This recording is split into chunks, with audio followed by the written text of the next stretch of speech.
I was hoping, but... Actually, I was thinking the same thing. Like I would close my eyes and chanting, and then I'd look at him, and there was no movement. Right. Because, see, I did the kirtan for our godbrother Sahadev, and that was the signal toward the very, very end of the kirtan that, his mouth was, that was the only thing, his mouth. And just a few seconds before the end of the kirtan, Nitai Gaur Hari Bol, then I had my eyes closed looking down, and then I looked up. Done. He chose, he thought this is the best time. I don't know what, but that's pretty amazing. For the whole kirtan, and then, so Krishna gave some mercy, I think. I was thinking maybe he's waiting for Ramkar Shakanti, like Krishna Dev left, waiting for the sun to start going to the north. Hasn't, Next Monday. that's next Monday. Achha. And Madhvi and Sadhu just got back too, so... From Vrindavan? Yeah. How long are they going to stay? I think 2 more months. Maybe. Really? They're going to stay till Gaur They Purnima? were going to stay 3 months. Uh-huh. It's been a month, I think. Okay. And so I haven't talked to him yet. But yesterday, he has something color. And like I said, he drank a whole cup of milk. Especially if you give it to him gently. Yeah. He was actually communicating. Like, I said, is it too hot? And sometimes he said yes, and sometimes he said okay. He actually said the word yes. Yes. Ah. And he was taking it. But he, if somebody's rough with him and mean, then he gets stubborn. I see. And so me and the nurse, and we were gentle with him, and he was communicating. Just one word sentences, like, okay, do you want more? Yes. Is it too hot? Well, who knows? Like that doctor did say that he never rules it out. Right. Like any biological condition, he was saying it's generally rare, but he cannot rule it out. Like somebody could, for some reason, it could go into remission. Yeah, I don't know about the nurse. There's a German nurse, though. Well, there's a She said, German like, nurse also. I haven't met her. She's really nice. Uh-huh. She comes every once in a while. She's very kind. Uh-huh. And she said that now he's like can't move, like his hands are. I didn't try to move his hands or anything. I'm gonna look at it next time. Usually, remember even when you were having. Yeah, he was raising his arm. Yeah, he was like reaching up towards something. Yeah. And but this now his lips are pinkish and his cheeks are pinkish. After he went to the temple, Right. like, his coloring came back. So, Maybe he needs to be outside then. I mean, that's a pretty depressing situation inside there, I mean, Western hospitals, sometimes some of the nicer hospitals, try to make the atmosphere with the sun coming through the window and this and that, but that's like being in a dungeon in there practically, and all just the artificial light. Just moving his seat up, it's painful for him, just like the bed when they raised it. Yeah. He always said, Yeah. So just moving is very painful. Well, it's a great mystery, and, we can't help but think, Hansagati, it's time to go. We can't help but think that. But if for some amazing reason he actually started to improve, then he got to some condition where he can actually, again, be aware and communicate, that would be amazing. So I have to accept that, but that's a lot easier for him, because then he could stay in a regular apartment type situation and have some helpers. And Or like Prashant said, maybe he's just waiting till the sun goes in the north, or maybe Krishna's allowed. It could be. Like we have a birth time and a death time, right? Right. So You sure do. It's not his time. Yeah. That's what the German lady was saying. She says, I wonder why he has to suffer so long. Which lady? The German nurse. German lady. She's a devotee. Yeah. Well, Krishna does that. What's the answer to that question? I wonder why. So what is the answer according to our philosophy?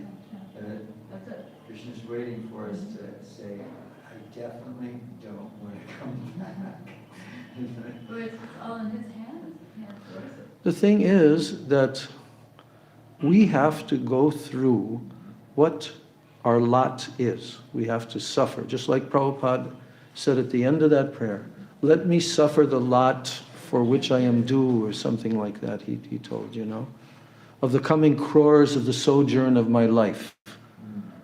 So really, that has to be, and that means Goptritve Varanam, that Krishna is my only maintainer, nobody else.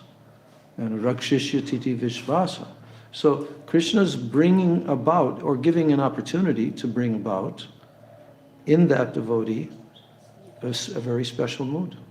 One time Gurudev told us that when he visited Srila Bhakti Pramod Puri Maharaj, toward the very end, you've seen photos where he's sitting and they're both smiling. And so when he arrived, and he said to Srila Puri Maharaj,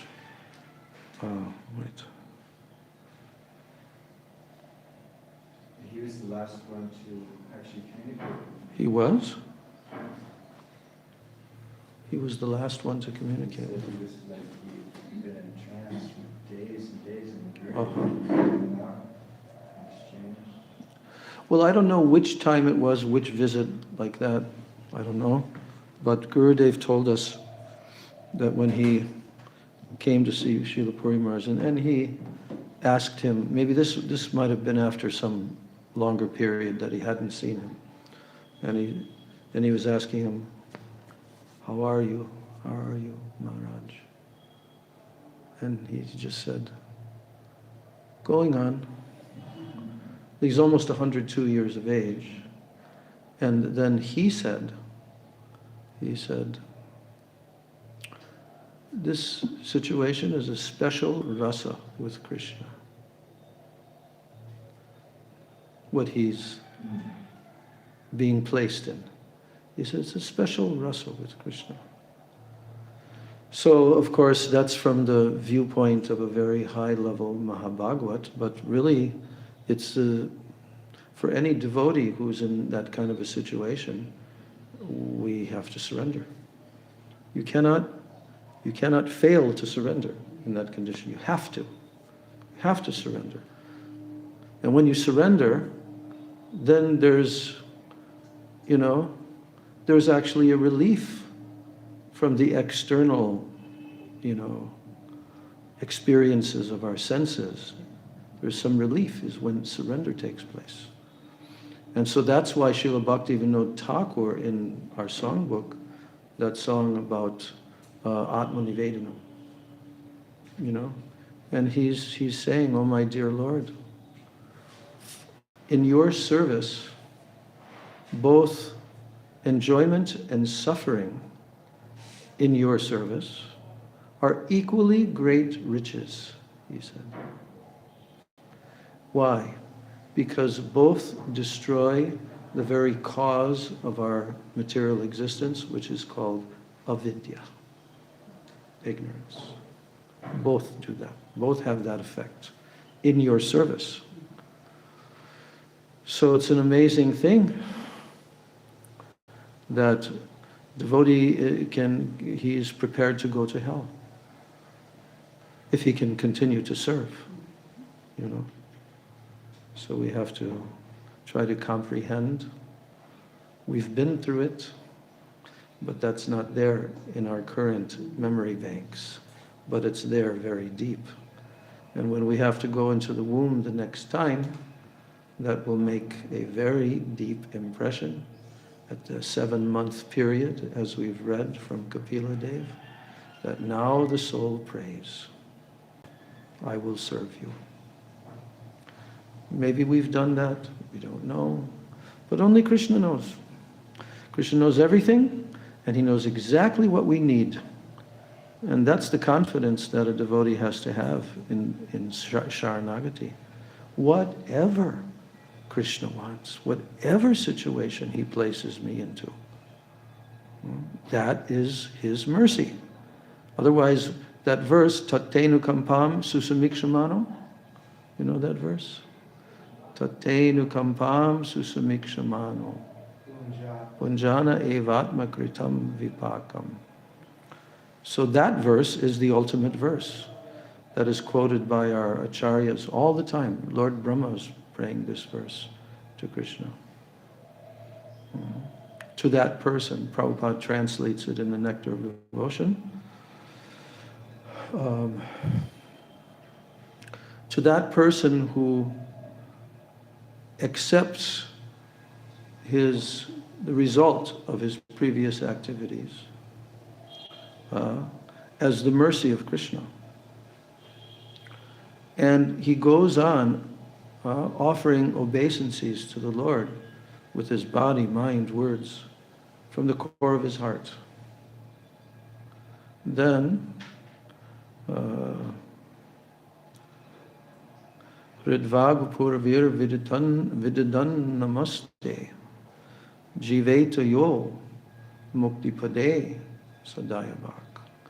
That person, Jiveta Yo, that person who lives his life, who goes through his life with this very mood, this very mentality. Mukti Pade Sadayabak. He becomes the rightful inheritor, the rightful inheritor. The Prabhupada writes, to the kingdom of God. Mukti Pada ultimately means the transcendental spiritual world. But Sarvabhauma Bhattacharya didn't like that term anymore after he was converted, because he was a seeker of mukti all the time, like the Mayavad conception. So what did he change that word to? Bhakti. Jiveta yo bhakti pade sadayabak.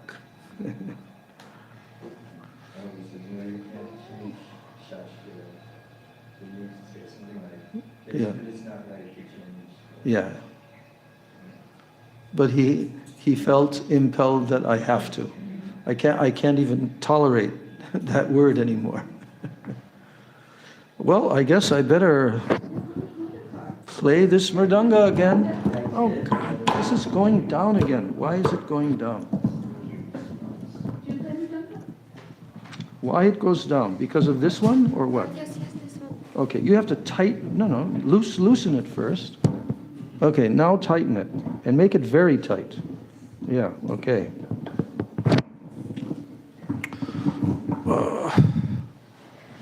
I was happy when Madhukar came the other day because I don't have that much energy. This takes a lot of energy, physical energy, to play the mridanga. Oh.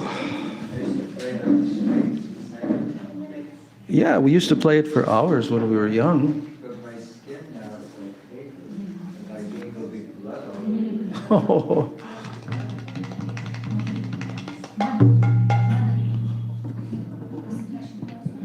Okay, let's have where's the microphone? Yeah, it's right there, next to you.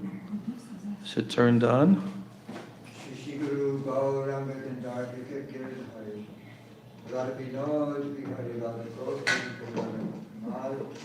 Jai.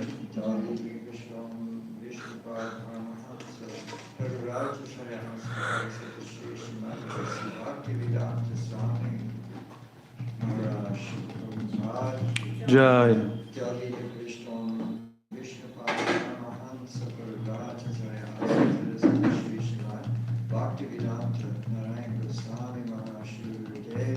Jai.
Hari Hari Bol.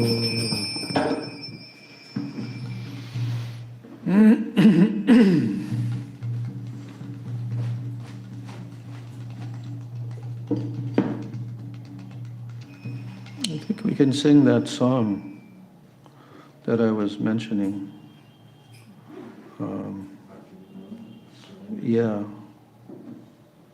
from Gaudiya Giti Kucha. I don't know how it starts, the first line. Is it Shri Krishna's birthday? No.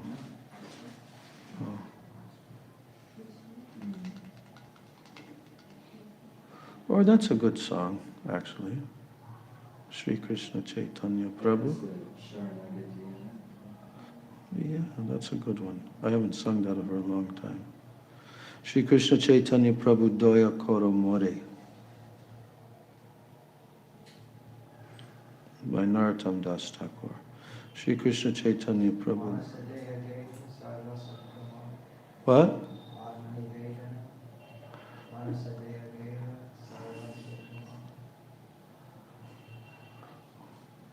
Atma Nivedanam, maybe. Anyway, we'll sing this song. This is a good one. I used to sing this a lot. Sri Krishna Chaitanya Prabhu Doya Koro More. This is a begging song. Narottam Das Thakur is begging in each verse for mercy. O Sri Krishna Chaitanya Prabhu, be merciful to me. Except for you, who in this material existence is so full of compassion. Patita pavana hetu tavavatar, mosamo patita prabhu napai beyar. The reason for your descent is to deliver the fallen souls. O Lord, you will not find anyone else as fallen as me. Haha Prabhu Nityananda Premananda Sukhi Kripa Bolo Koro Kripa Bolo Kana Koro Ami Boroduki. O Nityananda Prabhu, who is always joyful in ecstatic love, glance upon me with compassion, for I am very sorrowful. Mridangabala has come. Here.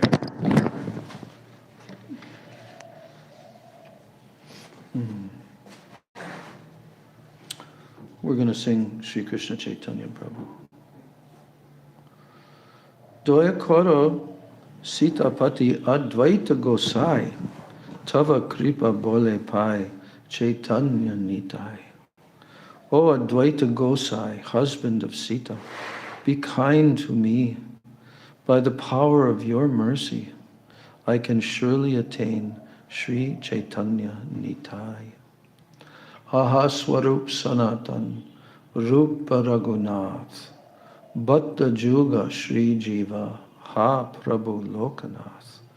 Alas, O Swarup Damodar Goswami, Sanatan Goswami, Rupa Goswami, and Raghunath Das Goswami, O Gopal Bhatta Goswami, Raghunath Bhatta Goswami, and Sri Jiva Goswami, O my master Lokanath Goswami, give me your mercy. Doya Koro Shri Acharya Prabhu Srinivas, Ram Chandra Sangamage, Narottamo Das. Please be merciful, O Prabhu Srinivas Acharya. Narottam Das begs for the association of Ram Chandra Kaviraj. And then there's another verse which can be sung after the fourth verse regarding Gadadhar Pandit. I think might have been written by Srila Bhakti Rakshak Sridhar Maharaj. I think. There are like 2 or 3 different versions of it though. Oh. Chaitanya Gauriya sings a different one. Yeah, so I To Gadadhar? They're singing. Oh, okay. Doya Kodo Gadadhar Premera Sagar Shri Srivas Haridas More Kripa Koro. And then the following two verses may be sung after the last verse, the sixth verse.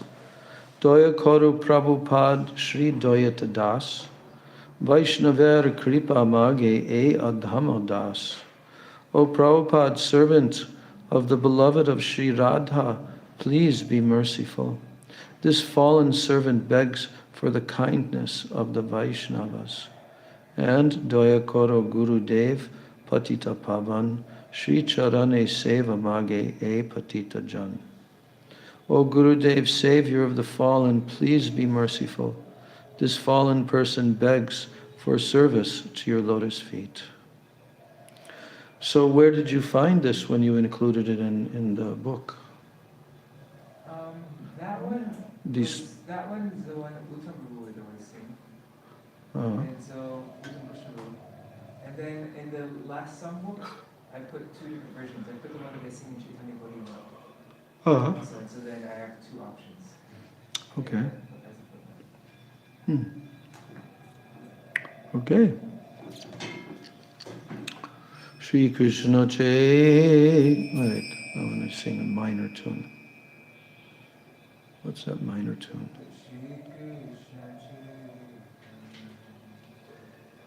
Oh, no. Okay, yes. Yeah, okay.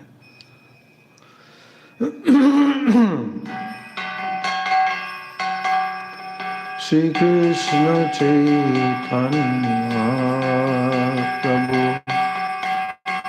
Daya Karo More. Shri Krishna Chaitanya Prabhu Daya Karo More. Toma Bina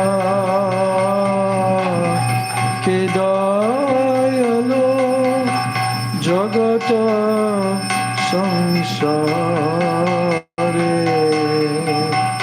Tamarina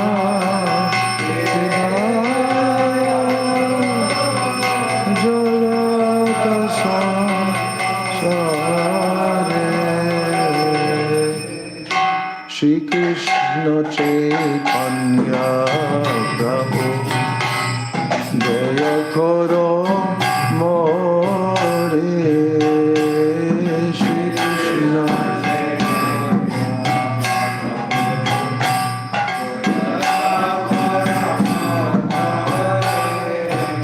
Oh Shri Krishna Chaitanya Prabhu Daya Karo More.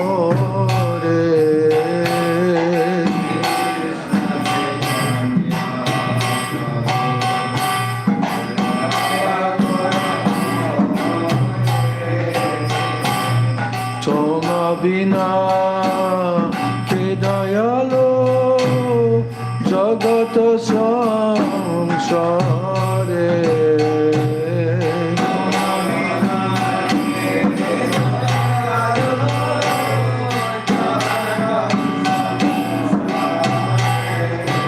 Toma bina ke dayalo jagat samsare.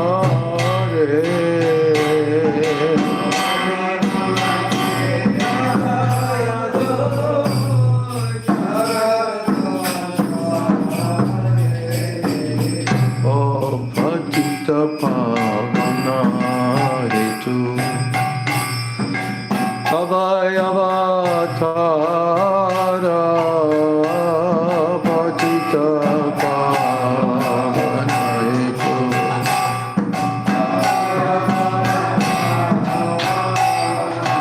Patita Pavana Ritu Tavayavata Patita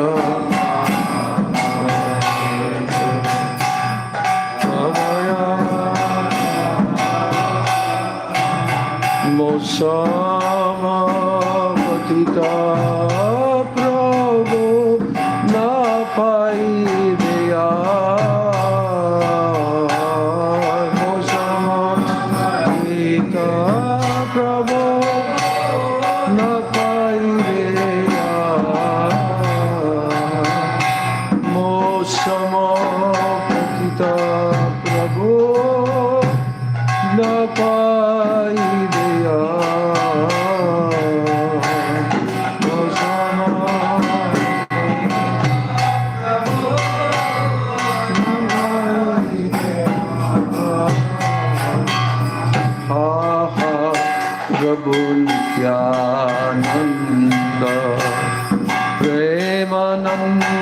Sukhi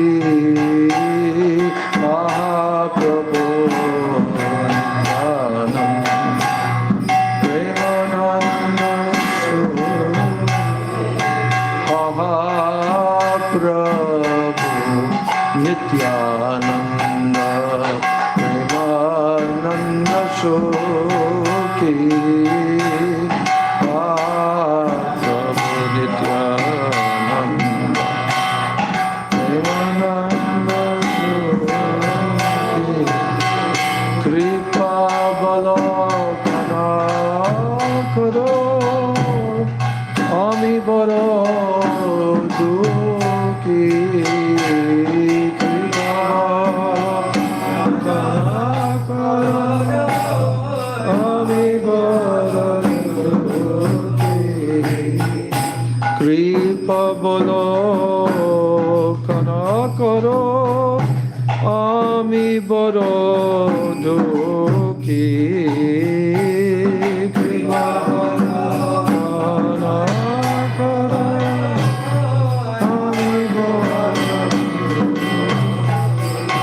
Daya Karo Sitapati Advaita Gosai Daya Karo Sitapati Advaita Gosai Daya Karo Sitapati Advaita Gosai Daya Karo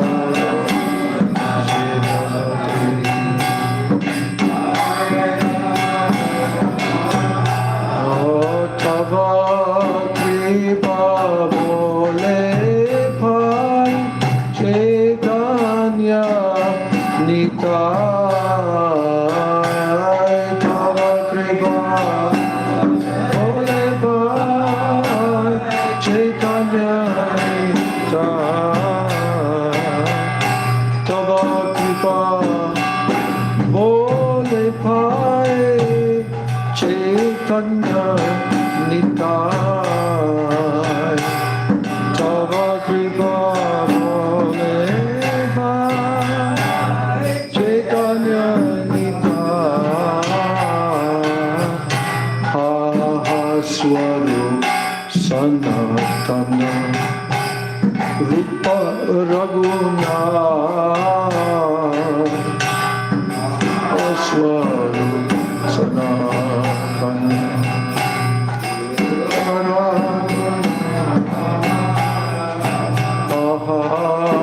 Swarup sanatana Rupa Raghunath Swarup sanatana Rupa Raghunath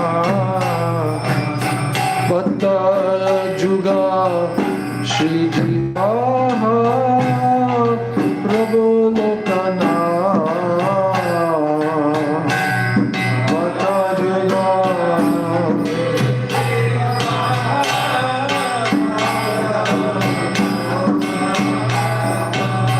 Bhatta Juga Shri Jiva Prabhu Lokana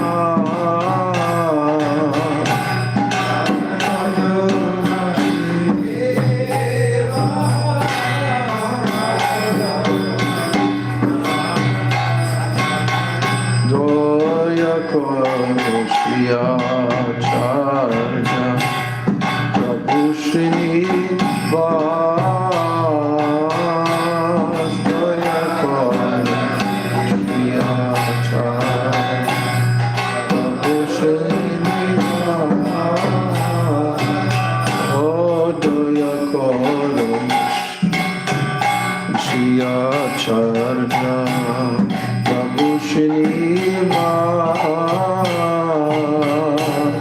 Daya Karo Shriya Charja Prabhu Srinivas Ramachandra Sangha Madhe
Harinam Sankirtan ki Hare Krishna Mahamantra ki Sachinandana Gaura Hari ki Shri Nityananda Mahajana ki jai, Shri Pancha Tattva ki jai, Samaveta Bhakta Vrinda ki jai, Nikai Gaur Premanande.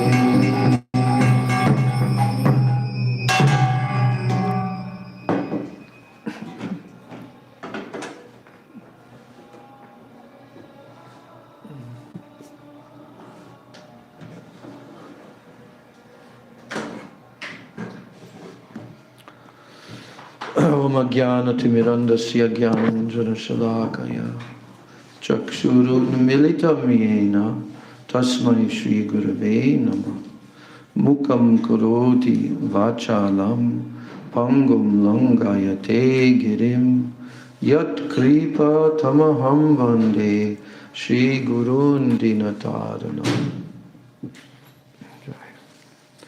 Vansha Kalpatarubhyascha Kripa Sindhubhya Evacha Patitanam Pavanebhyo Vaishnavebhyo Namo Namaha Namo Mahabhadanyaya Krishna Prema Pradayate Krishnaya Krishna Chaitanya Namne Gaura Trishe Namaha Panchatattvatmakam Krishnam Bhakta Rupa Swarupakam Bhakta Avataram Bhaktakyam Namami Bhakta Shaktikam. He Krishna Karuna Sindho Dina Bandho Jagatpate Gopesha Gopika Kanta Radha Kanta Namostute Tapta Kanchana Gaurangi Radhe Vrindavaneshwari Vrishabhanu Sute Devi Pranamami Hari Priye Vrindai Tulsi Devai Priyai Keshavasya Cha Krishna Bhakti Prade Devi Satyavachai Namo Namaha Shri Krishna Chaitanya Prabhu Nityananda Shri Advaita Gadadhar Shivas Adi Gaur Bhakta Vrinda Hare Krishna Krishna Krishna Hare Hare Hare Rama Rama Rama Hare Hare Hare Krishna Krishna Krishna Hare Hare Hare Rama Rama Rama Hare Hare. I offer my unlimited Dandavat Pranams, my Shraddha Pushpanjali at the divine lotus feet of my most beloved Srila Gurudev Nitya Lila Pravishta Om Vishnu Pad Paramahansa Asto Tarasata Sri Srila A.C. Bhaktivedanta Swami Maharaj Srila Prabhupada, and to my same obeisances to my beloved Siksha Gurudevs Nitya Lila Pravishta Om Vishnu Pad Paramahansa Asto Tarasata Sri Srila Bhakti Rakshak Sridhar Goswami Maharaj and Nitya Lila Pravishta Om Vishnu Pad Paramahansa Ashtatarashata Sri Srila Bhakti Vedanta Narayan Goswami Maharaj. For my Dandavat Pranams to the lotus feet of all my Sri Sri Rupa Nuga Guru Varga, and my Dandavat Pranams to all the Vaishnavas and to all the Vaishnavis. So the Sri Upadesamrita of our Gurudev, we read the preface to the Upadesamrita by our Srila Prabhupada the other day. And here there is a very wonderful introduction to this Upadesamrita that we will try to understand. And this is translated, of course, from the Hindi edition.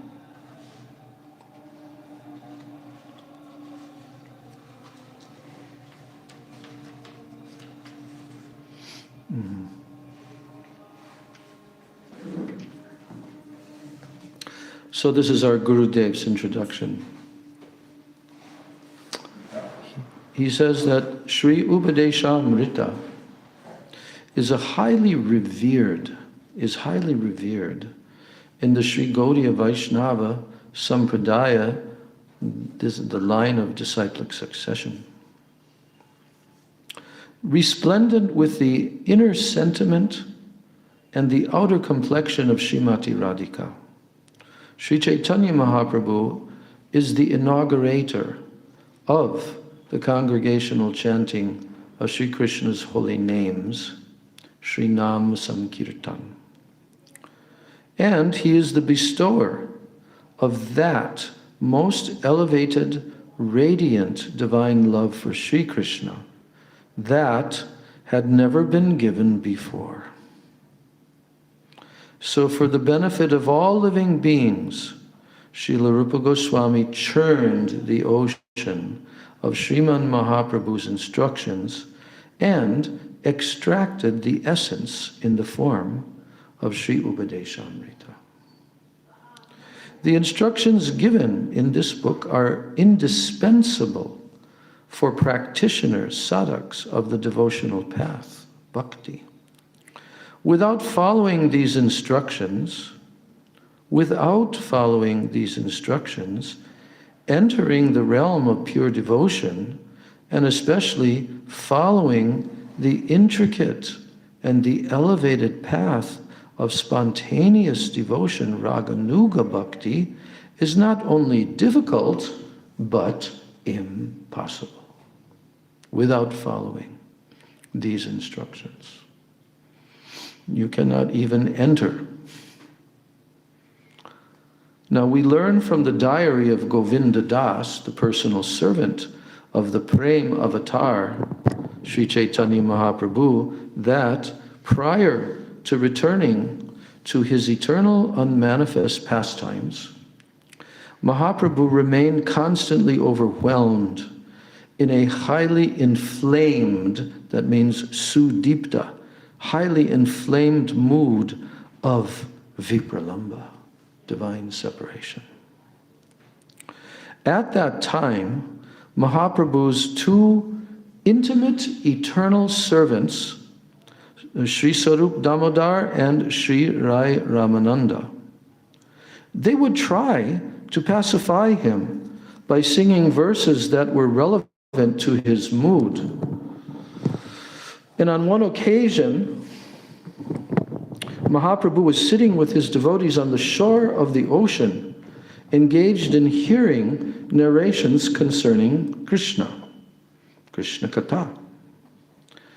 And then, seeing the dense grove of trees lining the shore of the blue ocean, and seeing the tall sand dunes, remembrance of Govardhan Hill, and the Yamuna River with the many beautiful gardens and groves, the kunjas situated on her banks, it suddenly sprang up inside of him.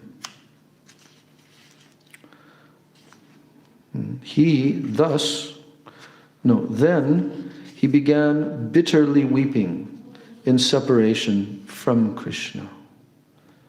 Then when after some time his excitement subsided and he became peaceful, then he gave the assembled devotees some instructions in a very soft and sweet voice.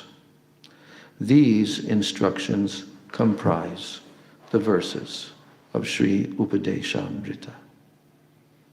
So just to know that fact means this is very important.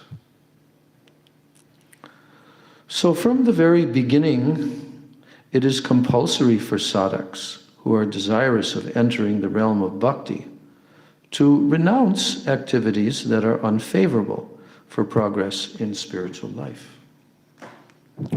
These include the urges of the mind, speech, anger, tongue, stomach, and genitals, as well as avoiding overeating, unnecessary endeavors, useless conversation, improper compliance with the rules and the regulations of devotion, bad association, and either greed or the restlessness of the mind to adopt worthless opinions.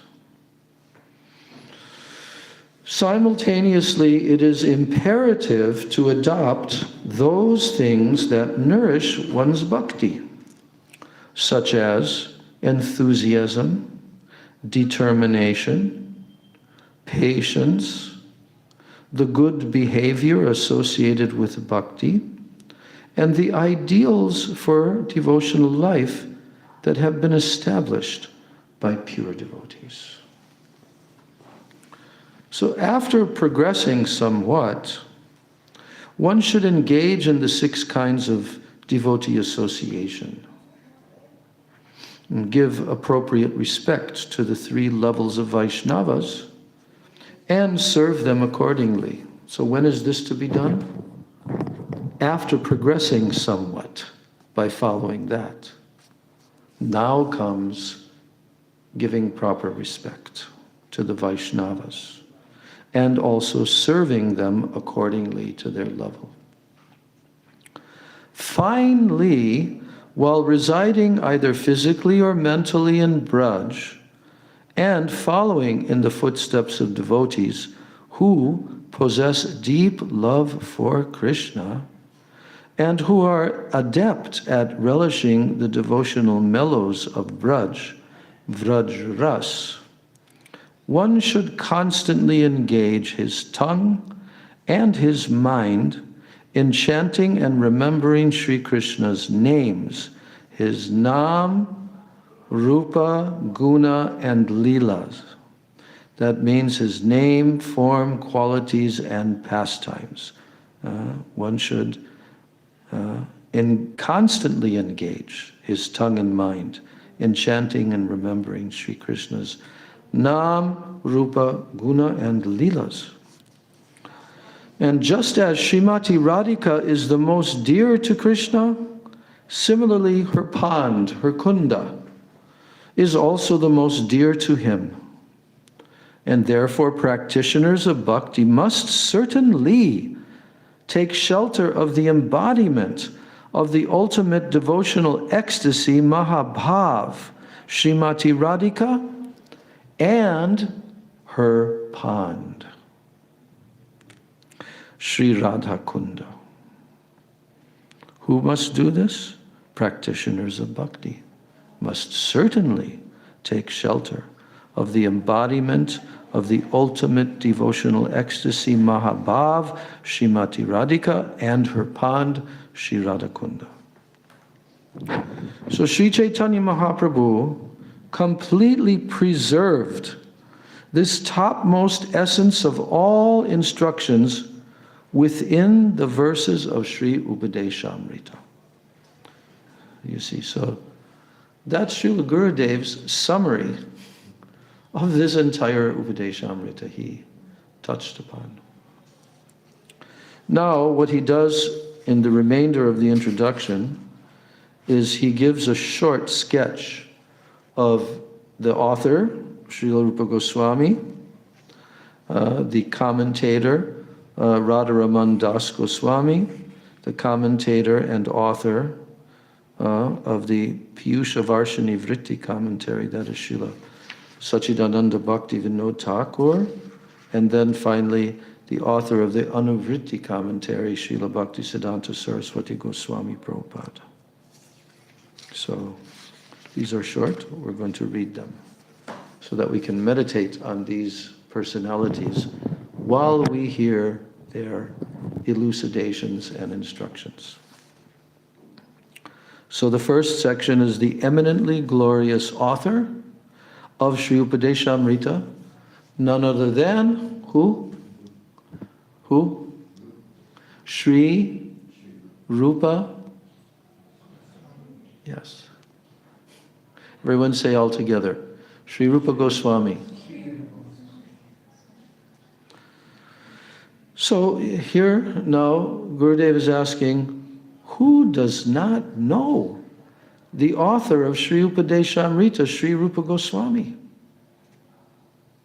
His ancestry was a royal dynasty of Bharadvaj Gotri Brahmanas.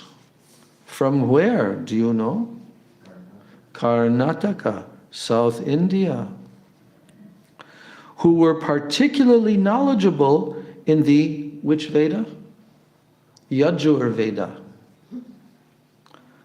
Impelled by some special circumstances, his great-grandfather, Sri Padmanabha, left his ancestral home, and he settled in Bengal in a village named Natati,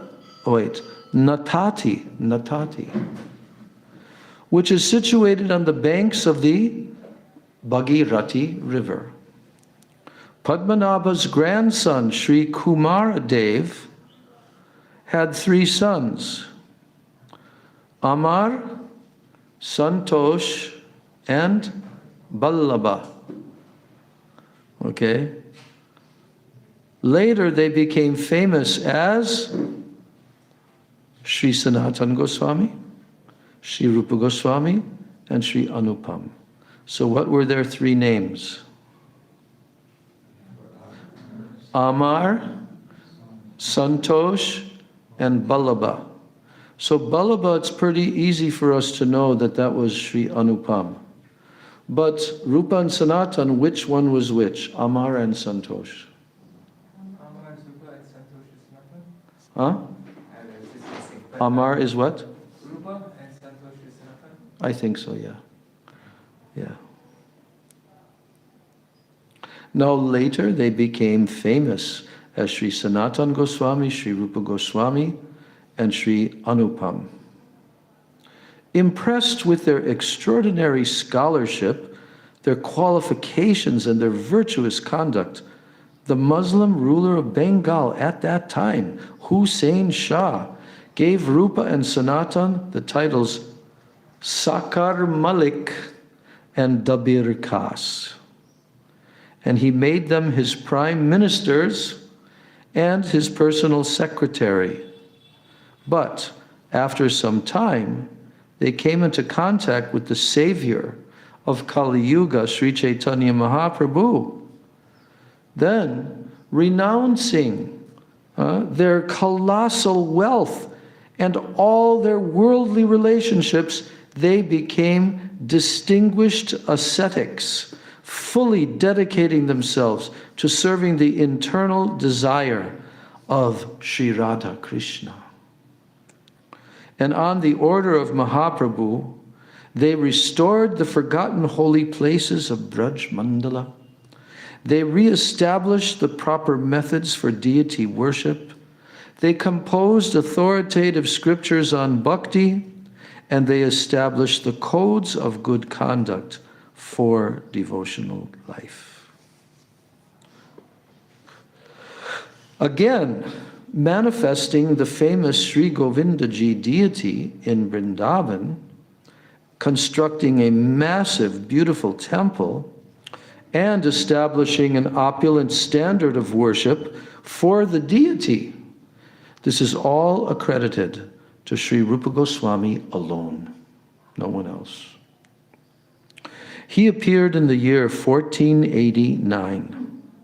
What was Mahaprabhu's appearance year? 86, only 3 years earlier. And he disappeared in 1564. So what was his age?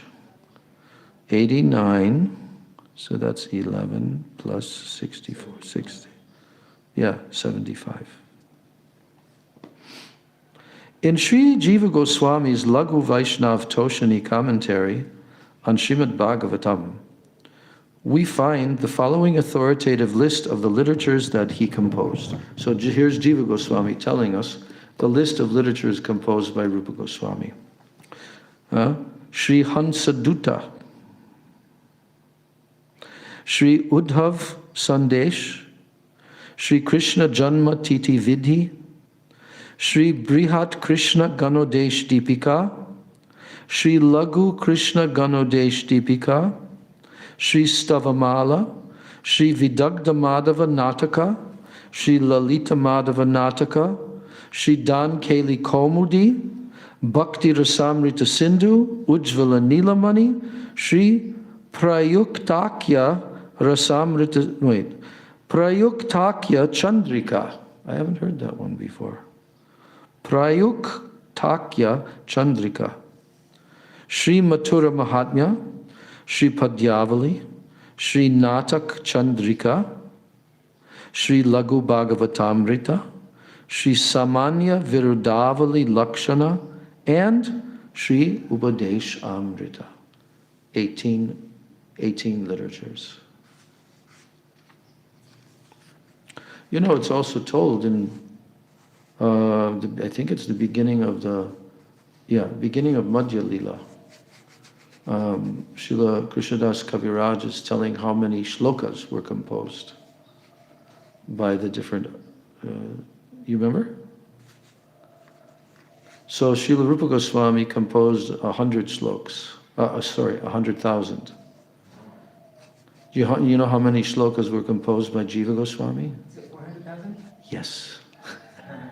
4 lakhs of shlokas. The greatest scholar that ever lived. Now we hear about Sri Radharaman Das Goswami, who is the author of the Upadesh Prakashita commentary. And they've also found some artistic rendition of his persona. He's got a sika and a shaved head in this. Look, look, look, look, look, look. Can you see from there? Yes. Yes. He's got a shaved head and a sika. Radharaman. Okay, Radharaman Das Goswami.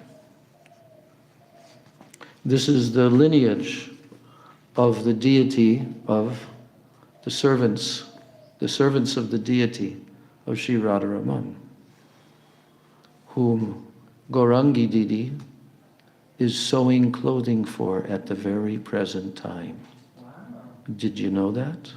Yeah, because there's a family there, and one of them, they probably know the name, married a Russian lady.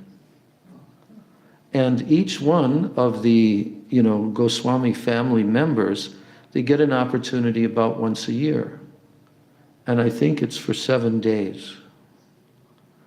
7 days, yes. So she happens to be sewing the clothing, and also the winter clothing right now with gloves and everything for Sri Radharaman. She already sewed, before she left Vrindavan to come here, she already sewed like 3 outfits. So just the other day, they sent a high-speed package with the remainder of the clothing for this 1 week, which starts on which day? 10th or 11th, I think, right? 12th, starts on the 12th through the 19th. So, Sri Radharaman Das Goswami composed a Sanskrit commentary on Sri Upadesamrita named Upadesh Prakashika, which is brief, but yet it is very essential. He appeared in the dynasty of the Vrindavan Goswamis who serve Radharaman, the deity who was established and served by Sri Gopal Bhatta Goswami. His father's name was Sri Govardhan Lal Goswami, and his grandmother's name was Sri Jivan Lal Goswami. Sri Jivan Lal Goswami was his initiating spiritual master, his Diksha Guru, and also his instructing spiritual master, his Siksha Guru. Yeah, so that was his grandfather. Radharaman Das Goswami was a great scholar, author, and poet in Sanskrit and Hindi. His Deepika Deepani commentary on Srimad Bhagavatam is highly respected among scholars. And similarly, his Upadesh Prakashika commentary is highly revered in Vaishnava society. So that I just learned a few new things about him. Very enriching. Gurudev always never fails to put so many important, essential points into everything that he writes. Now we hear about the author of the Piyusha Varshini Vritti commentary. Who is that? Srila Bhaktivinoda Thakur. Yes. So he says, by composing hundreds of books on bhakti, Bhaktivinoda Thakur re-established in this modern era, which is degraded by excessive sensual pleasure, he re-established the flow of pure devotion, Shuddha Bhakti, which had temporarily stopped. He is an intimate, eternal devotee of Sri Chaitanya Mahaprabhu, and due to his having propagated in different ways the pure philosophy of divine love, Prem Dharma, exhibited and preached by Sriman Mahaprabhu, so he is famous as what? The seventh Goswami. Because he manifested Mahaprabhu's holy names, Sri Gauranam, and Mahaprabhu's holy land, Sri Gauradham, Mahaprabhu's innermost desire, Sri Gaurakam, and he manifested the narrations of Mahaprabhu's pastimes, Sri Gaur Leela. Therefore, he is considered the incarnation of Vyas in Mahaprabhu's pastimes. Did you ever hear that before? Yes. He appeared in an educated and a very cultured family on the 2nd of September, 1838.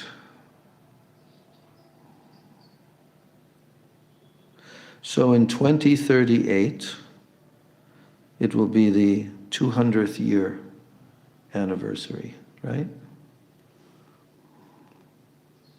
And he was born, he appeared in the village of Birnagar, which is near to the place of Mahaprabhu's appearance, Sridham Mayapur in West Bengal. You ever went there? Birnagar. Oh, but it's not part of the Navadvip Parikrama. So it's part of the Gaur Mandala Parikrama, huh? How long it takes to get there? I went with Padmanabha, but I think it's like an hour drive or something like that. Oh, From Raipur. can we go there by train and so forth? I think there's a bus that goes there. Mm. Okay. I think it's by train, but- Mm-hmm. That place have another name? Ulu? Yeah, it's, something like that, yeah. Oh, Birnagar, Ulu. Because there's a book that is about that appearance place, and it says Ulu on the cover. Ulu Ram. And that means in my head. Okay. Yeah. So, his childhood name was Sri Kedaranath Datta, and he was a scholarly and ingenious student. During his household life, he held a high position of a government official under the rule of the British Raj. During that time, he served the innermost desire of Sri Gaur Sundar by translating the Upanishads, by translating the Brahma Sutra, Srimad Bhagavatam, Bhagavad Gita, and the commentaries of the Goswamis, and by composing his own devotional books, and by publishing weekly and monthly spiritual journals. In addition, he established Nama Hatta programs for the distribution of Harinam Samkirtan and Harikatha from village to village and town to town. And he revived many forgotten holy places. So, Nama Hatta. I remember in ISKCON when this became, when knowledge of this became spread to the general devotees, that Bhaktivinoda Thakur had established a system for preaching from village to village. And it's called Namhata. I think it was Jayapataka Maharaj who translated some book on the Namhata. You ever seen that? Did you read it? Oh. Yeah, so But I remember that the devotees were saying that it was something like, in Western business terminology, a multi-level marketing program. You know, because multi-level marketing means that one person hears and then they go and then they get another person, then that person goes, like that. I mean, actually, that's what is told in Chaitanya Charitamrita of Mahaprabhu's journey to South India. It was exactly like that. But the persons who saw Mahaprabhu and received his glance, they attained prema. Then they went back to their village, and the persons in their village, seeing them, attained prema. And like that, you know. So, Namahatta is a good program. And it involves preaching in people's homes, not centers or temples. But there's a three-pronged, which Bhaktivinoda Thakur described, a three-pronged development of how that Namahatta preaching should progress in 3 stages. First stage is the establishment of a Namahatta preaching center in someone's home. And then that happens on a regular basis. And then once that becomes more established and a congregation grows to some level of stability, then what they do is they try to acquire or rent a facility where instead of in the person's home, now it becomes an actual preaching center where all the congregation and everyone can congregate, and they can also render different types of services. And so there's a word for that, kendra, yes. First is a Namahatta, then there's a kendra. And so then after the kendra comes the mandir.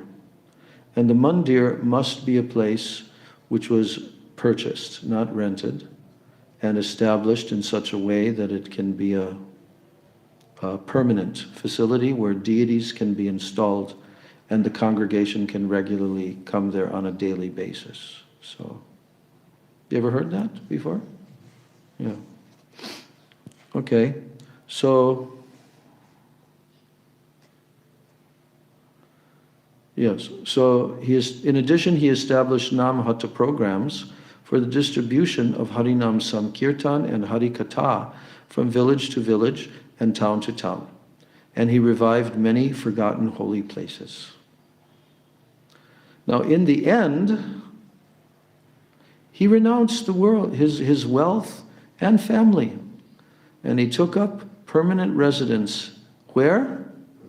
At Sri Swananda Sukhada Kunja, a garden in Sri Godruma that is situated on the banks of the divine Bhagirati river within the boundary of Sri Dham Navadvip. So we came to know what he's speaking about here is where his samadhi is.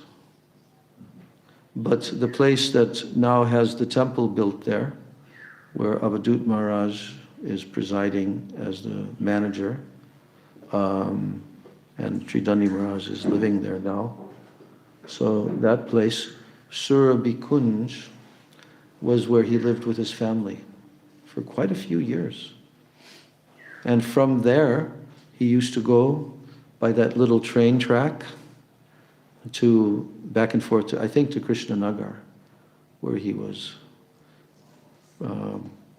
performing his duties there. Yes. So, and there, at Swananda Sukhada Kunj, he remained possessionless, and he established the ideal of the system for practicing spontaneous devotional worship, Rag Anuga Bhajan. If he had not appeared in this world, Mahaprabhu's birthplace, the places where Mahaprabhu performed pastimes, and Mahaprabhu's instructions would still be concealed. Today, in all corners of the world, Harinam Samkirtan is being joyously celebrated, and the very high waves of Sri Gaur Krishna Bhakti are inundating the entire world. Thousands of educated Western youths are drinking the mellows of devotion, bhakti rasa, and dancing, being overcome with spiritual joy.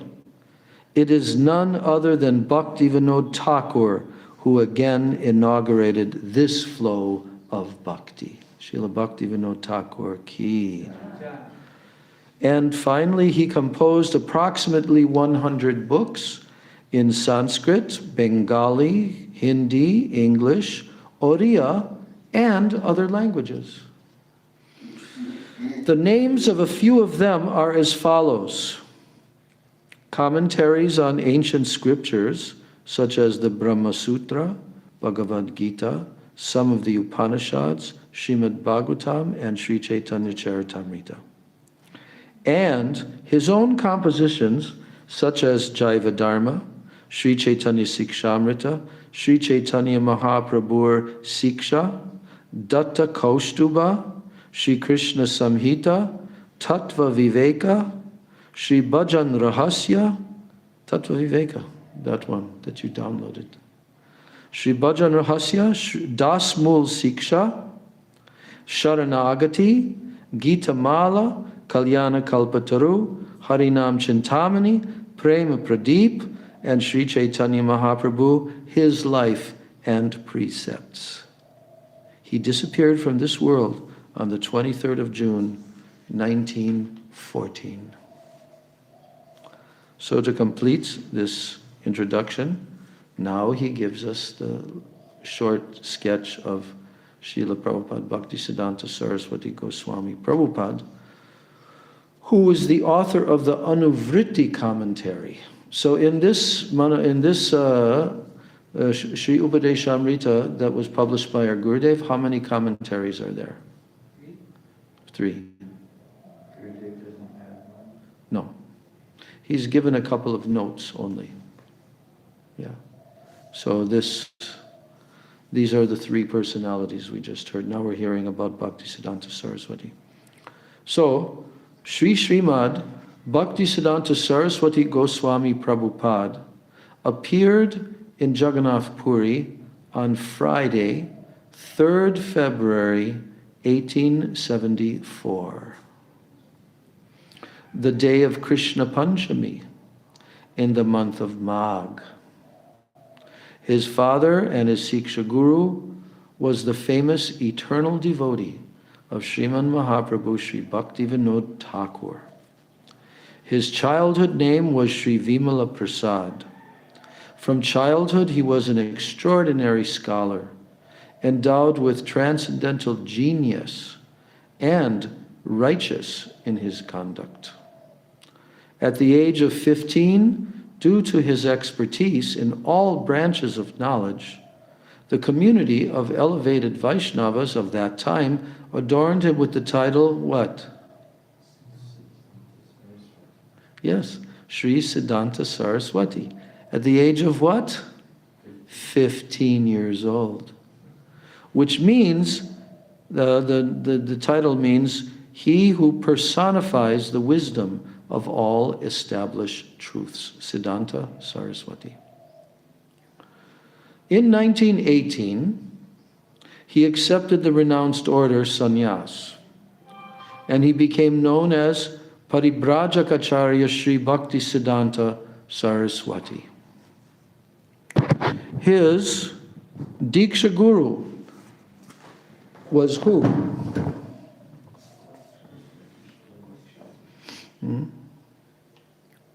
His Diksha Guru was the supremely worshipful Srimad Gaur Kishore Das Babaji Maharaj.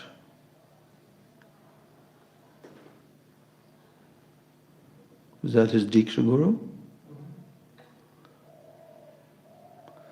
Which Diksha?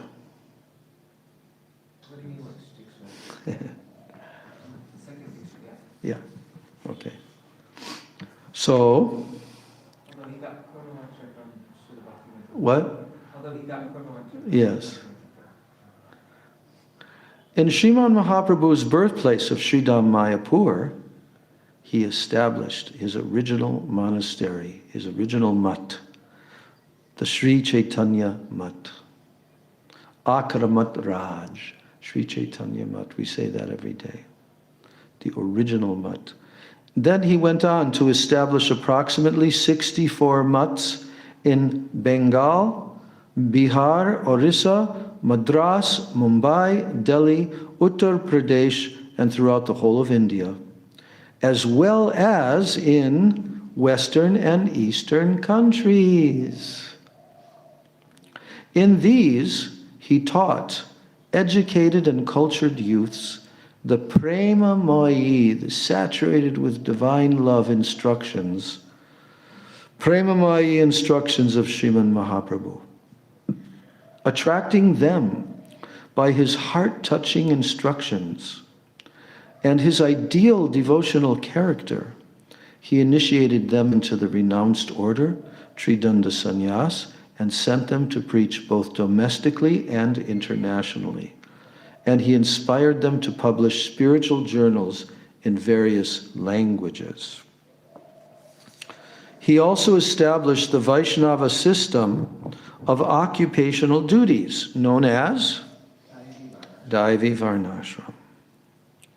So traveling throughout India with profound enthusiasm, he preached Shuddha Bhakti, and he inspired others to do the same.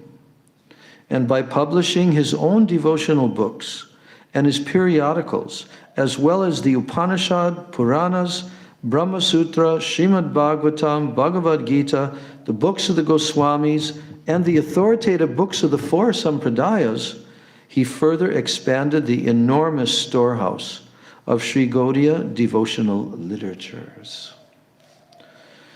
The world will remain forever indebted to this great personality.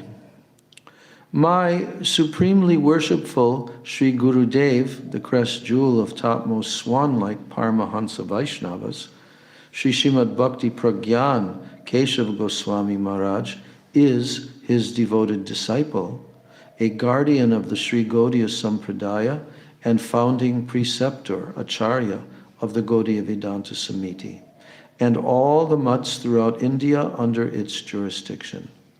Besides publishing his own books, he republished many of Bhaktivinoda Thakur's writings. By his special mercy and inspiration, devotional literatures are steadily being published by the Sri Gaudiya Vedanta Samiti. Lastly, I am especially obliged to the present-day head and Acharya of the Gaudiya Vedanta Samiti, Paribrajak Acharya Sri Srimad Bhaktivedanta Vaman Maharaj. It is only by his special enthusiasm and inspiration that this Hindi edition of Sri Upadesamrita is now being published. And I am most indebted to him for this.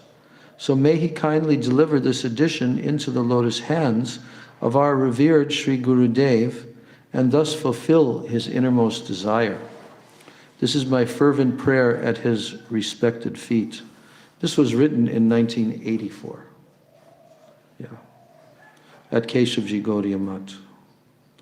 So then he says, I am fully confident that by reading this book, faithful persons who are desirous of bhakti will become qualified to obtain the Prem Dharma taught by Sri Chaitanya Mahaprabhu.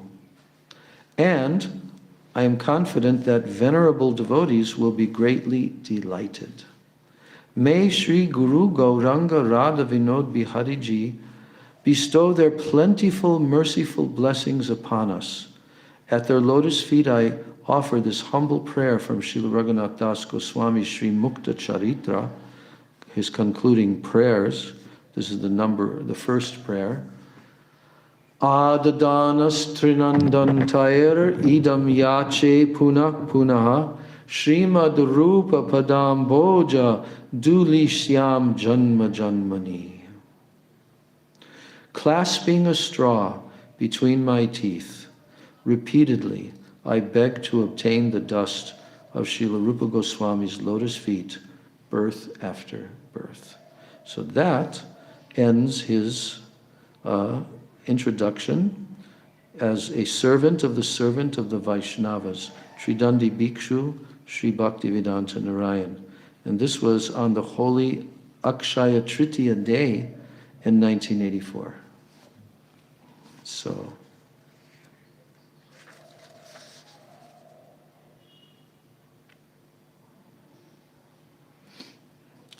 So there's a publication team that wrote this editor's preface. It's very, very short.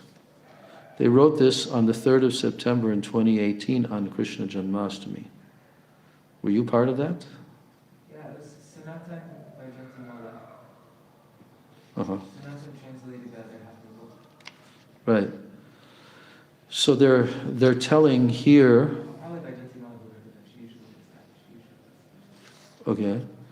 So they're saying that we are delighted to present the 3rd English edition of Sri Upadesamrita, a translation of the Hindi edition of Nityalila Pravishtom Vishnupad Sri Srimad Bhaktivedanta Narayan Goswami Maharaj. In Srila Narayan Goswami Maharaj's later Hindi editions of this book, he included an abridgment of Srila Bhaktivinoda Thakur's 12 essays on verses 2 and 3. Therein he wrote a separate preface as follows. Okay, so actually Gurudev included that in his Hindi edition. And he wrote a separate preface as follows. Here's his preface. In the addendum of this book, we have included 12 articles by Srila Bhaktivinoda Thakur that were first published in the magazine Sri Sajjana Toshani, Volume 10, number 9 through 1. Number 9 through 11. And Volume 11, numbers 2, 4, 5, 6, and 7. So that book, that Sajjana Toshani, was published. So they were later, then they were translated into Hindi, India's national language, for the magazine Sri Bhagavad Patrika. And this supplement has greatly increased the value of this book. So following suit, continuing this editor's preface, following suit, the current English edition contains the abridgment of those important essays.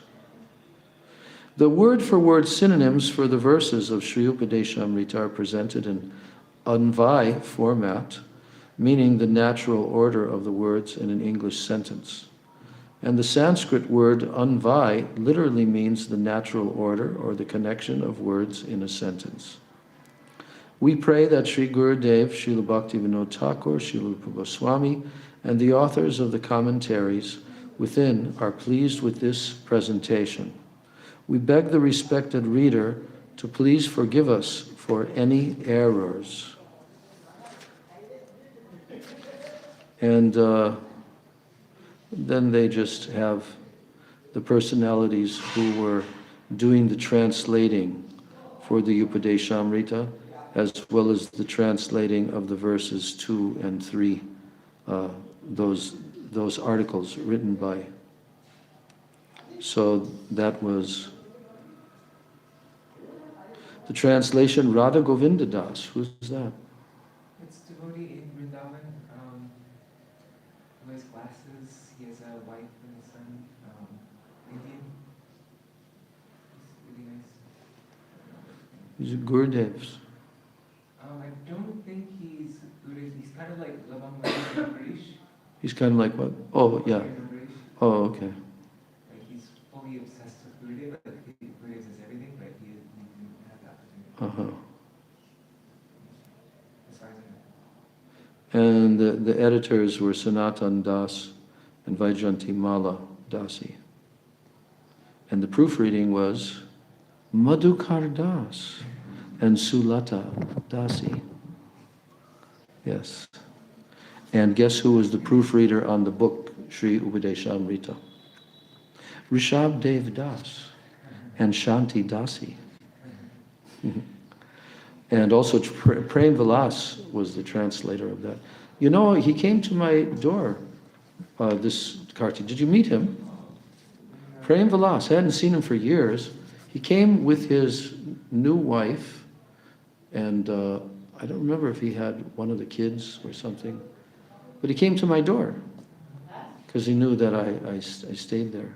And I had just like taken shower and I was in my gamsha, and he just wanted me to know that he's in Vrindavan, and if I have a chance to meet him, you know. But it was like only a week before the end of Kartik, and I was too busy at that time. Well, in that way, the Sri Upadesamrita and the Sri Manasiksha are the two books that we are going to try to immerse ourselves. I won't go through, in this particular class period, I won't go through those essays. That's very, very lengthy, and they're very technical also. Huh? And what? And they're more technical. They're a lot of technical. And I actually went through the entire thing in Badger. Yes, when I was in Badger, I read through all of those essays. And so my objective of this class is to get to the latter portion of this Upadesamrita. Not necessarily to read everything. I'm doing that on my own, for my own edification. But my objective is to get to the Manasiksha as quickly as we can, but we don't want to go there without having read 8th, 9th, 10th, and 11th shlokas, the commentaries of our acharyas. I want especially to go through that. So I want to complete this class today. We have a little bit more time. I want to read our Srila Prabhupada's first his commentary on the 8th shloka. Very interesting. And then after that, probably in the next class, then we're going to read the 3 commentaries of the other 3 acharyas on the 8th shloka. Very, very important. And their commentaries are so astonishing, actually. Very wonderful insights given by each one of their commentaries. So Srila Prabhupada's Upadesamrita and the 8th shloka, the essence of all advice, the 8th shloka. So we can say, you can repeat after me, Tannama Rupa Charitadi Sukirtananu Smrityo Kramena Rasana Manasi Niyojya Tishtan Braje Tad Anuragi Jananugami Kalam Nayed Akilam Iti Upadesha Saram. I'm going to read the synonyms. Tat, everyone. Tat, of Lord Krishna. Nama, the holy name. Rupa, form. Charita Adi, character, pastimes, and so on. Sukirtan, in discussing and chanting nicely. Anusmrityo, and in remembering. Kramena, gradually. Rasana, the tongue. Manasi, and one's mind. Niyojya, engaging. Tishtan Vraje, residing in Braja. Tad Anuragi, those persons who are attached to Lord Krishna. Jana, persons. Anugami, following. Kalam, time. Nayet, should utilize. Akilam, full. Iti, thus. Upadesasaram, the essence of all advice or instruction. So now we're going to read the translation. The essence of all advice is that one should utilize one's full time, 24 hours a day, in nicely chanting and remembering the Lord's divine name, transcendental form, qualities, and eternal pastimes, thereby gradually engaging one's tongue and mind. In this way, one should reside in Braja and serve Krishna under the guidance of devotees.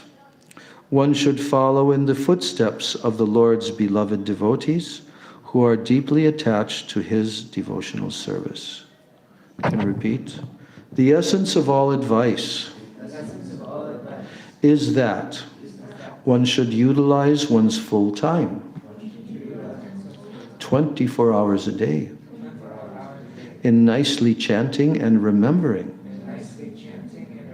the Lord's divine name, transcendental form, qualities, and eternal pastimes, thereby gradually engaging one's tongue and mind. In this way, one should reside in Braja, Goloka Vrindavan Dham, and should serve Krishna under the guidance of devotees. One should follow in the footsteps of the Lord's beloved devotees, who are deeply attached to his devotional service. Now here's Srila Prabhupada's wonderful purport. How is Prabhupada going to deal with this? It's very interesting how Prabhupada is presenting this now. Because this is the essence of all advice, and it's telling you that you should live in Braj, and it's telling you that you should use 24 hours a day. So how is Prabhupada going to convey this to his fledgling new disciples? Some of them very, very senior. They had been devotees for about maximum 8 years. Very, very senior. Now, Srila Prabhupada expertly presents the essence of this shloka. He says, since the mind may be one's enemy or one's friend, so one has to train the mind to become his friend. The Krishna consciousness movement is especially meant for training the mind to be always engaged in Krishna's business. The mind contains hundreds and thousands of impressions, not only of this life, but also of many, many lives of the past. These impressions sometimes come in contact with one another, and they produce contradictory pictures. So in this way, the mind's function can become dangerous for a conditioned soul. What word did he just use? Dangerous. Yes. Now, students of psychology, they're aware of the mind's various psychological changes. In Bhagavad Gita 8th chapter, verse 6, it is said, Yam yam vapi smaran bhavam. You can say it with me. Yam yam vapi smaran bhavam. Then, you can repeat after me. Tyajatyante kalevaram, Tyajatyante kalevaram, tam tam evaiti kaunteya, sada tadbhava bhavita.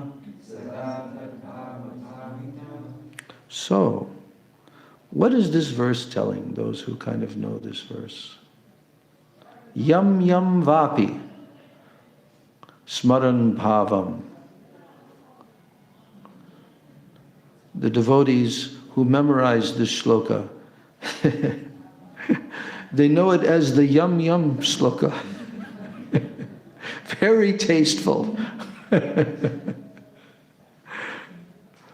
So, yam yam vapi smaran bhavam, it means whatever state of being, smaran bhavam, whatever condition one remembers in his mind. When? Tyajyanti ante, at the end of this body, when he gives up this body, kalevaram, then Krishna says, tam tam evaiti kaunteya. Oh, that very state that he's remembering, he will attain without fail. Sada tadbhava bhavita. That state he will attain without fail. So at the time of death, the mind and the intelligence of a living entity, they create the subtle form. Get this.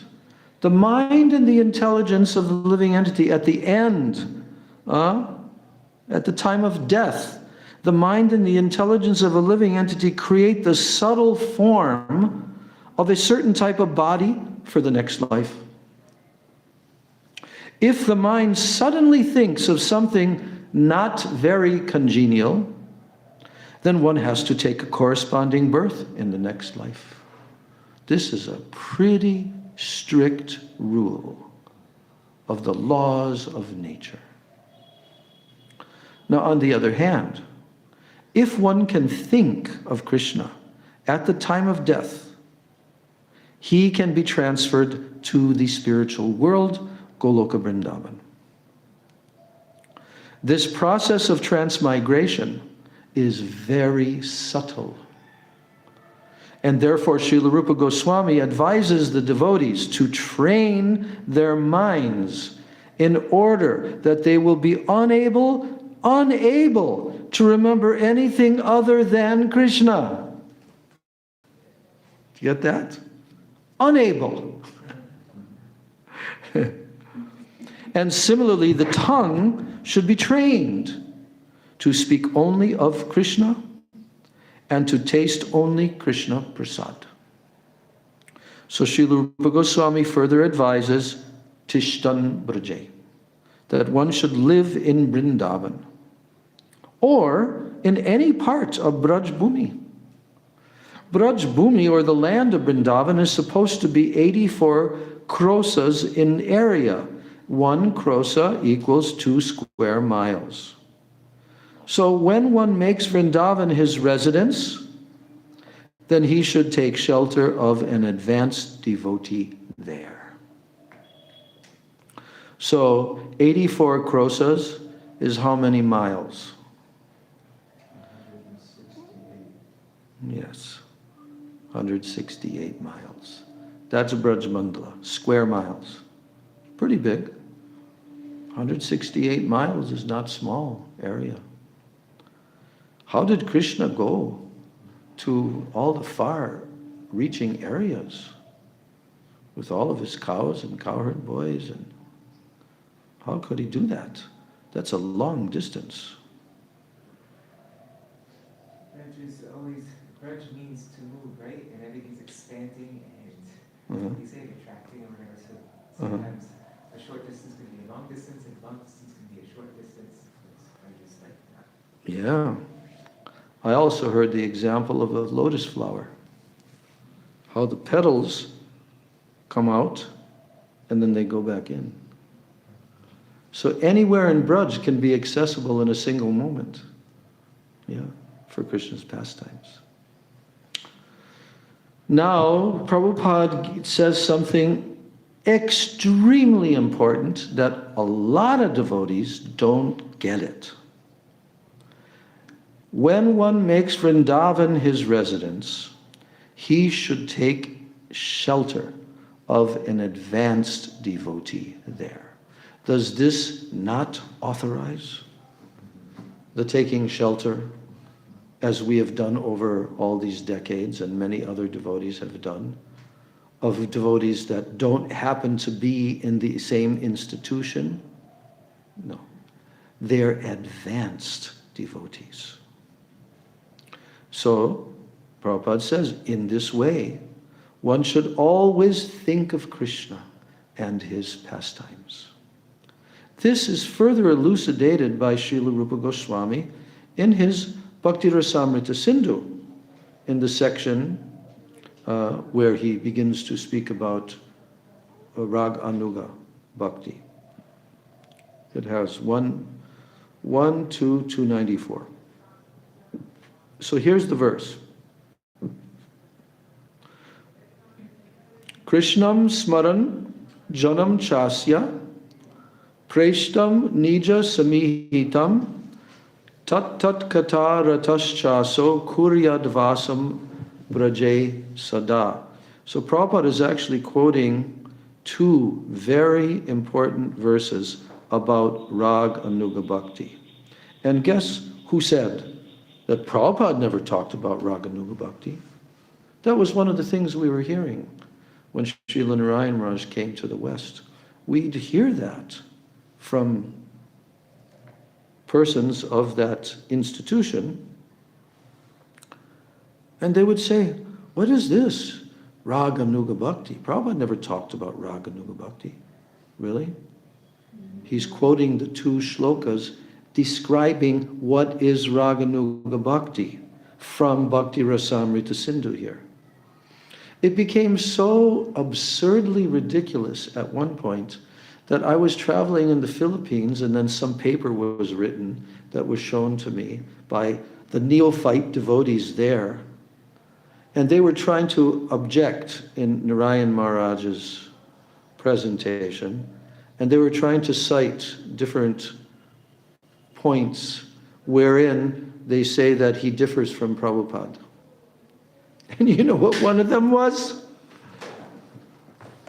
This Narayan Maharaj. He calls Srimati Radharani Radhika. When I read that, I couldn't even believe that that could come out of their brains. That is calling Srimati Radharani Radhika, which is sung every single morning in the ISKCON temple, Sri Radhika Madhava Yodapara. See, this is how shallow and how utterly absurd their neophyte condition places them in such condition of ignorance and aparad. So here, in this verse, which Prabhupada is now quoting in his purport, he's saying, Krishnam smaram janam chasya. Rupa Goswami is describing exactly what this system is that is being described in this 8th verse of Upadesamrita. How to do it, how to be in Braj, how to chant continually, how to be under the guidance. So he says here, a devotee should always reside in the transcendental realm of Braja. At the end of the verse it says, Kuryad Vasam Braje Sada. What does that mean? It means Braja, Vasam Braje Sada. Kuryad, he must do this. He must always live, Sada, always. Where? In Braja. Vasam Braje Sada. So a devotee should always reside in the transcendental realm of Braja and should always engage in Krishnam Smaran Janam Chasya Preshtam. What does that mean?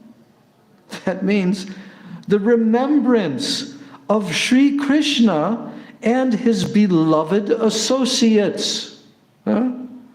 Preshtam means very beloved. And Krishna Janam, his associates.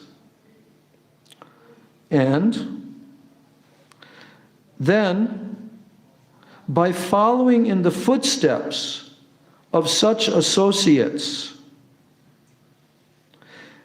and entering under their eternal guidance,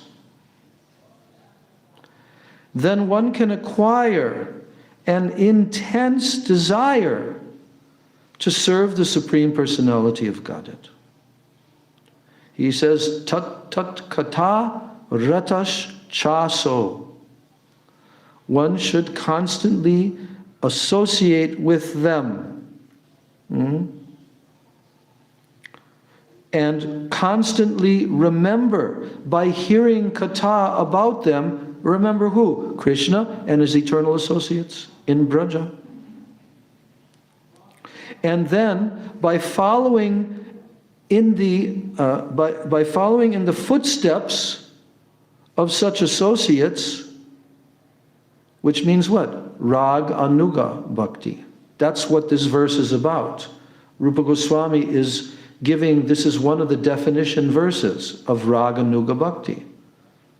Following in the footsteps of such associates under the guidance of an exalted devotee. What will be the result of that? One will enter under their eternal guidance, the eternal associates of Krishna. One will enter under their eternal guidance, and one can acquire an intense desire to serve the Supreme Personality of Godhead. Tat tat kata ratash chaso, with very strong desire. So now again, Prabhupada goes on to quote the next verse. The previous verse was verse 294. The next verse of Rupa Goswami is verse 295. We hear this quite often also, this verse. Again, Srila Rupa Goswami states in Bhakti Rasamrita Sindhu, Seva sadhaka rupena, siddha rupena chatrahi, tadbhava lipsuna karya vraja loka anusarata. Vraja loka anusarata. So here Prabhupada is translating that in the transcendental realm of Braja, Brajadam, one should serve the Supreme Lord, Sri Krishna. How? With a feeling that is similar to that of his associates. And one should place himself under the direct guidance of a particular associate of Krishna and should follow in his footsteps. Vraja loka anusarata. Anusarata means to follow in his footsteps. Who? A Braj loka. A personality who lives in Braj. And this method is applicable both in the stage of sadhana, spiritual practices executed while we're still in the stage of bondage, and it is also applicable in the stage of sadhya, God realization, when one is a siddha purush or a spiritually perfect soul. So seva sadhaka rupena is the first. Serving in the sadhak roop, in the body. And then siddha rupena chatrahi. And then the internal spiritually conceived body. Serving in that body. That's why Prabhupada is saying it's applicable both in the stage of sadhana as well as in the stage of siddha. Raga Nuga Bhakti is not only in the stage of siddha, that's another big misconception of a certain institutional leaders. They've learned a lot more since the time back in the 1990s, but at that time, they were not understanding, even though it's there in Srila Prabhupada's books, Nectar of Devotion, Nectar of Instruction, but it is a type of sadhana. That sadhana means in the stages of practice. So, now Srila Prabhupada has decided to quote Srila Bhaktisiddhanta Saraswati Thakur and his commentary, which we have in Gurudev's book. So Prabhupada is quoting as follows, that he has commented as follows upon this verse. Quote, one who has not yet developed interest in Krishna consciousness should give up all material motives If you haven't developed interest in Krishna consciousness, what should you do? You should give up all material motives, and you should train your mind by following the progressive regulative principles, namely chanting and remembering Krishna and his name, form, quality, pastimes, and so forth. So in this way, after developing a taste for such things, one should try to live in Vrindavan and should pass his time constantly remembering Krishna's name, fame, pastimes, and qualities under the direction and the protection of an expert devotee. This is the sum and the substance of all instruction regarding the cultivation of devotional service. He goes on. In the neophyte stage, one should always engage in hearing Krishna Katha, always. This is called Shravan Dasha, means the stage of hearing. And by constantly hearing the transcendental holy name of Krishna and hearing of his transcendental form, qualities, and pastimes, then one can attain to the stage of acceptance, which is called Varandasha. This is the second stage. First is Shravandasha, stage of hearing. Second stage is Varandasha, accepting. When one attains this stage, then he becomes attached to the hearing of Krishna Katha. And when one is able to chant, when one is able to chant in ecstasy, then he attains the stage of Smaranavastha. That means the stage of remembering.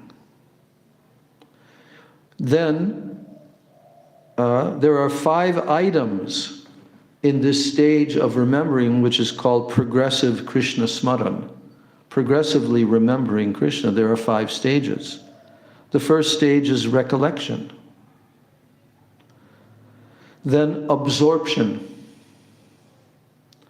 Then meditation. Then constant remembrance. And finally, trance. These are the 5 items of progressive Krishna Smaran. We know the word for trance, samadhi.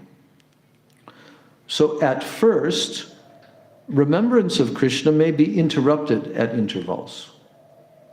But later, remembrance proceeds uninterrupted. And when remembrance is uninterrupted, it becomes concentrated. And then it is called meditation. And when meditation expands and it becomes constant, then it is called anusmriti. And by uninterrupted and by unceasing anusmriti, one enters the stage of samadhi, or spiritual trance. After smaran dasha, or samadhi, has fully developed, then the soul comes to understand his original constitutional position. And at that time, he can perfectly and clearly understand his eternal relationship with Krishna. That is called sampati dasha. It is the perfection of life, sampati. And he goes on, Bhaktisiddhanta Saraswati, Chaitanya Charitamrita advises those who are neophytes to give up all kinds of motivated desires and to simply engage in the regulative devotional service of the Lord according to the direction of scriptures. In this way, a neophyte can gradually develop attachment for Krishna's name, fame, form, qualities, and so forth. And when one has developed such attachment, he can spontaneously serve the lotus feet of Krishna even without following the regulative principles. This stage is called Raga Bhakti, or devotional service in spontaneous love. At that stage, the devotee can follow in the footsteps of one of the eternal associates of Krishna in Vrindavan. Raganuga Bhakti, or spontaneous devotional service, can be executed in the Shantaras, when one aspires to be like Krishna's cows, or to be like the stick or the flute in the hand of Krishna, Shantaras, or to be like the flowers around Krishna's neck, all of that, it can be. In the Dasya Ras, then one follows in the footsteps of servants like Chitrak, Patrak, and Raktak. In the friendly Sakya Ras, one can become a friend like Baladev, Sridama, or Sudama. Then in the Vatsalya Ras, characterized by parental affection, one can become like Nanda Maharaj and Yashoda.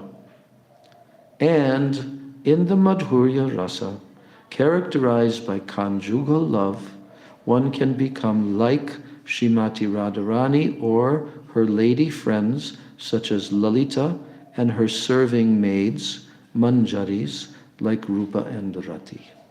And this is the essence of all instruction in the matter of devotional service. End of Bhaktisiddhanta Saraswati's purport, end of Prabhupada's purport on the 8th shloka. Gaur Premanandi. Beautiful, huh? Isn't that beautiful? So, on the next class, then we'll read the commentaries of each one of the three acharyas on the 8th shloka, and then we'll move on to the 9th, 10th, 11th. And then we will enter into the realm of Raghunath Das Goswami's bhajan, Manasiksha. And that will be very beneficial for us. So any questions or comments on what we read today?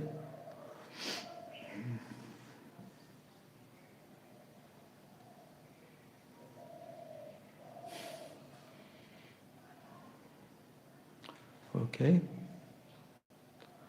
So now we can chant. You can do the honors.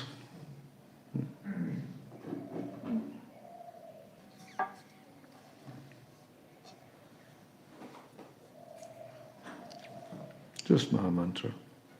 Hare Krishna, Hare Krishna, Krishna Krishna, Hare Rama, Hare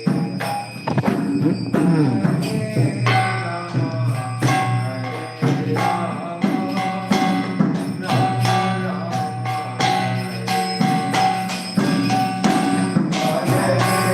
Krishna, Hare Krishna, Krishna Krishna,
Srila Rupa Goswami Prabhupada ki jai. Jai Srila Raghunath Goswami Pada ki jai. Shri Upadesamrita ki jai. Shambhana Siksha ki jai. Gaur Prananandi. Om Brindai Tulsi Debai Priyai Keshavasya cha Krishna Bhakti Prade Devi Satyavachai Namo Namaha Vancha Kalpatarubhyascha Kripa Sindhubhya Eva cha Patitanam Pavanebhyo Vaishnava Namaha. All glory to the assembled devotees. Hare Krishna.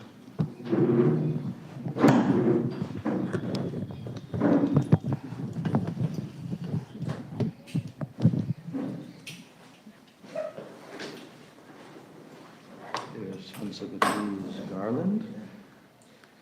Oh, actually, could I keep that garland? Because there's a lady in our village who's